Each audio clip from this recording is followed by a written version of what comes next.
შეიძლება არ დაიჭეროთ, მაგრამ მე ჟელიბონი სახლში გავაკეთე. ნაყიდზე გემრიელი გამოვიდა და ბავშვებმა კი არა დიდებმაც გააფრინეს. დაახლოებით 150-200 გრამ ჟელიბონს დავასხი 2 ჭიქა წყალი და დავტოვე ცოტა ხნის განმავლობაში, რომ უფრო გაფუებულიყო. ამასობაში დავიწყე სიროფის მომზადება. 2 ჭიქა შაქარს დავასხი დაახლოებით 4 ჭიქა წყალი და დავაცადე, რომ ადუღებულიყო. სიროფი შეგიძლიათ თქვენი გემოვნებით მოამზადოთ, ან სულაც ნატურალური წვენი გამოიყენოთ სიროფის მაგივრად. როდესაც უკვე ადუღებას დაიწყებს, ჩვენი გაფუებული ჟელატინი ნელ-ნელა გადავიტანოთ სიროფში.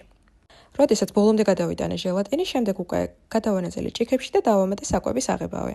და აი ესეთ ლამაზ ფორმებში გადავანაწილე. ეს შპრიცით უფრო მარტივად შეგიძლიათ რომ გადაანაწილოთ და ბოლოს გამოვიდა აი ესეთი უსაყვარლესი ჟელიბონები და ძალიან გემრიელი იყო.